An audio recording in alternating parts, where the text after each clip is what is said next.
Temario de Geografía. Primer trimestre. Completo. Tema 1. Espacio geográfico.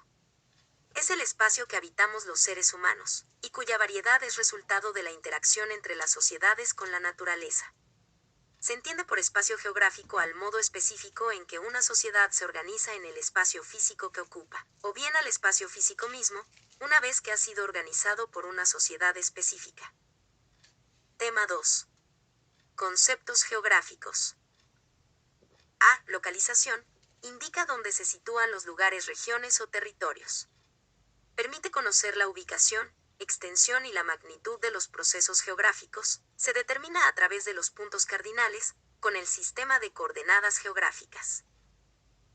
D. Distribución. Se refiere a cómo están repartidos los componentes del espacio geográfico.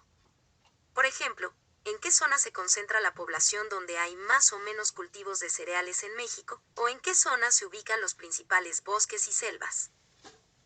C. Relación-interacción en el espacio geográfico. Todos los componentes están ligados. Por ejemplo, los diferentes climas influyen en la variedad de regiones naturales, actividades económicas que ahí se realizan y en la organización social. D. Temporalidad y cambio. Son los cambios que acontecen en un lugar y pueden manifestarse de manera gradual o violenta. Se requiere de un análisis histórico y geológico, según sea el caso, para identificar las modificaciones que se presentarán en los componentes naturales, sociales o económicos. E. Diversidad. En el mundo de los espacios geográficos se distinguen entre sí por su tamaño y por sus componentes naturales, sociales y económicos. Región. Es un área específica del planeta que exhibe características geográficas parecidas, como el relieve, clima, fauna, hidrografía y la presencia humana. Lugar. Es una percepción social que cada individuo hace de acuerdo a sus valores.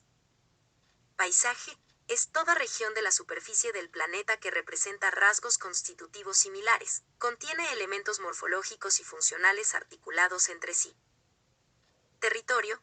Es una porción de la superficie terrestre que pertenece a algún tipo de jurisdicción o administración, como una nación o una provincia. También se usa el término para referirse al área que domina una criatura salvaje.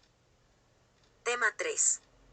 Formas en las que se pueden representar un espacio geográfico son la esfera geográfica o globo terráqueo, que muestra la forma real de la Tierra y sus continentes. El mapa geográfico es una representación plana de la superficie terrestre, que utiliza proyecciones y coordenadas para ubicar los lugares. El plano topográfico es un mapa que muestra los detalles del relieve y las construcciones de una zona determinada. El croquis es un dibujo sencillo y aproximado de un espacio cercano, que utiliza puntos de referencia y símbolos. La fotografía aérea es una imagen tomada desde un avión, un dron o fotografía satelital que permite observar el paisaje y sus características. Tema 4. Los elementos de un mapa geográfico son el título, que indica el tema o el lugar que representa el mapa. El punto cardinal o la rosa de los vientos, que muestra la orientación del mapa. Las coordenadas geográficas, que son las líneas imaginarias que permiten ubicar un punto en el mapa, meridianos y paralelos. La escala, que expresa la relación entre las distancias reales y las representadas en el mapa. La leyenda, que explica el significado de los símbolos y colores utilizados en el mapa. Tema 5. GPS significa Sistema de Posicionamiento Global. SIG significa Sistema de Información Geográfica. Fotografías aéreas son una proyección en perspectiva de un área de terreno desde un centro de proyecto elevado. Imágenes de satélites son una representación pictórica de la medición de energía electromagnética, registrada por un sensor. Los satélites son objetos naturales o artificiales que orbitan alrededor de otro más grande. Los tipos de satélites son: satélites de comunicación emiten señales de radio y televisión hacia una zona de la Tierra. Satélite meteorológico, su función es recoger datos que se usen para explicar y elaborar conceptos. Satélite de navegación, su función es transmitir señales que reciben e identifican los receptores del GPS. Satélite de reconocimiento, su función es una observación terrestre o comunicaciones destinadas al uso militar o inteligencia. Satélite astronómico, su función es la observación de planetas, galaxias y otros objetos astronómicos. Satélite de energía solar. Su función es captar la radiación o energía solar y conducirla hacia la Tierra. Tema 6. Principales formas de relieve. La dinámica de las placas tectónicas, además del vulcanismo y sismicidad, también origina las diversas formas de relieve continental y oceánico. El relieve es el resultado de la acción conjunta que realizan los procesos internos, tectonismo y vulcanismo, que transforman el relieve constantemente elevando y plegando una parte de la corteza terrestre, como la cordillera, las rocallosas y los Andes, o de origen volcánico, como el sistema volcánico transversal en la República Mexicana. Los movimientos de las placas tectónicas son los límites convergentes, límites divergentes, límites transformantes. Los límites convergentes se forman cuando dos placas tectónicas chocan. También conocido como límite destructivo, es un área donde dos placas se mueven una hacia la otra. Una de las placas se desliza debajo de la otra placa en un proceso conocido como subducción. Los terremotos, las erupciones volcánicas y las actividades de construcción de montañas son comunes a lo largo de los límites convergentes. Los límites divergentes, también conocido como límite constructivo, indica lugares donde dos placas tectónicas se alejan una de la otra. La mayoría de los límites divergentes activos se encuentran entre las placas oceánicas, formando dorsales oceánicas. Los límites divergentes dentro de los continentes producen grietas, que eventualmente dan lugar a valles. Límites de transformación se forman cuando dos placas tectónicas se deslizan entre sí. Como estas fallas no implican ninguna adición ni pérdida de litosfera en la superficie de la Tierra, también se las conoce como límites de placa conservadores. Las fallas transformantes se encuentran principalmente en la corteza oceánica, aunque algunas de estas fallas también se pueden encontrar en tierra. Algunos de los mejores ejemplos de límites de transformación incluyen la falla de San Andrés y la falla de Anatolia del Norte.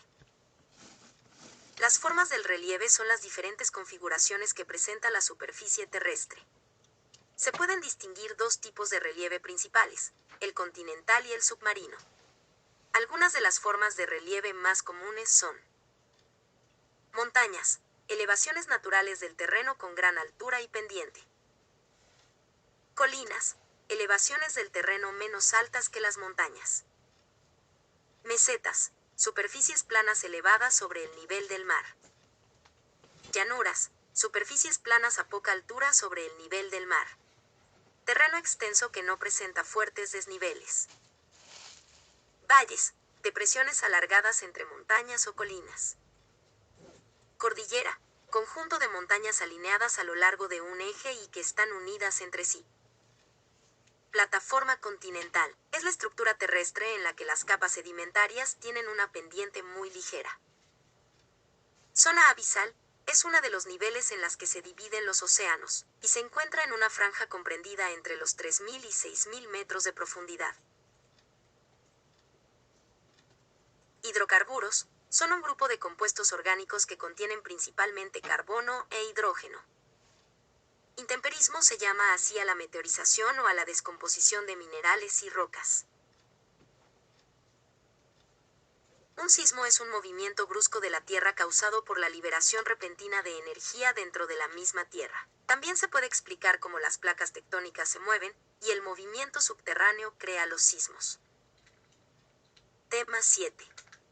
Distribución y dinámica de las aguas oceánicas. La totalidad de las aguas que se localiza en el planeta acumuladas, tanto en la superficie como en su interior, constituye la hidrosfera. La superficie de nuestro planeta es de 510 millones de kilómetros cuadrados aproximadamente. La mayor parte de ella está cubierta por los océanos Pacífico, Atlántico, Índico y Ártico. El llamado Océano Antártico es la confluencia de tres grandes océanos.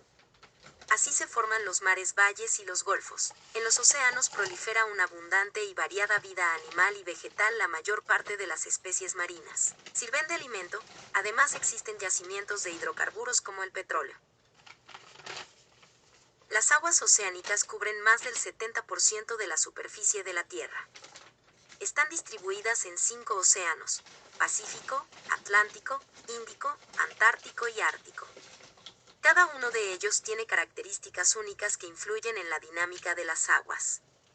Además de los océanos, las aguas se presentan repartidas en 7 compartimentos: casquetes de hielo y glaciares de los polos, aguas subterráneas, lagos, ríos, mares interiores y atmósfera.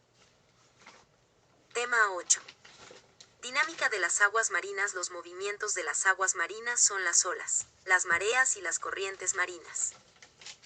Las olas se producen por acción del viento sobre la superficie del océano. Las olas de traslación se producen cerca de la costa, las cuales tocan el fondo, avanzando y estrellándose contra el litoral, generando la formación de abundante espuma. Las olas de oscilación son aquellas que se producen variaciones del nivel. Las mareas son generadas por la atracción de la luna y el sol, y se presentan 2 veces al día, aproximadamente cada 6 horas.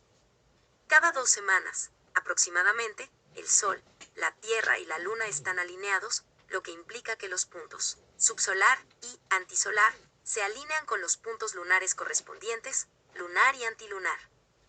Cuando ello ocurre, se dice que la marea está en fase porque los abultamientos lunar y solar coinciden y las amplitudes se superponen. Esta es la marea viva. Una semana después del alineamiento, el Sol y la Luna se encuentran en direcciones perpendiculares con respecto a la Tierra. Los abultamientos están completamente fuera de fase y las amplitudes correspondientes se contraponen. La amplitud de la marea es mínima en esta situación y por ello se le denomina marea muerta. Las corrientes marinas son desplazamientos de grandes masas de agua siguiendo la ruta determinada, como si fueran ríos dentro del mar. Las corrientes marinas son producidas por los vientos, pero la diferente densidad de las aguas influye en la dirección de las corrientes, en el hemisferio norte a la derecha y a la izquierda en el hemisferio sur. Corrientes marinas cálidas o frías. Las corrientes cálidas producen un aumento de la temperatura del aire y mayor concentración de vapor de agua en la atmósfera y por tanto, aumenta la humedad. Hacen más cálidas las costas y aumenta la humedad de las costas por donde pasan. Ejemplo: costa atlántica del noroeste de Europa o costa este de Australia. Las corrientes frías disminuyen la temperatura del aire y la concentración del vapor del agua en la atmósfera, por lo que baja la humedad. Hacen más frías y secas las costas por donde pasan. Ejemplo: la península de Baja California, costa de Perú, costa del norte de Chile. Tema 9. Las placas tectónicas que afectan directamente a nuestro país son la del Caribe y el Pacífico Norteamérica, Ribera y Cocos. En un sismo, el foco hipocentro es el punto en la profundidad de la Tierra desde donde se libera la energía. En un terremoto, el epicentro es el punto exacto donde se origina el sismo. El epifoco es la zona donde se inicia el sistema sísmico o tectónico. Las placas tectónicas o placas litosféricas son los distintos fragmentos en que se divide la litosfera terrestre, o sea, la capa más superficial del planeta, donde están incluidas la corteza y la parte superior del manto terrestre. En sus bordes se concentra la actividad sísmica, volcánica y orogénica.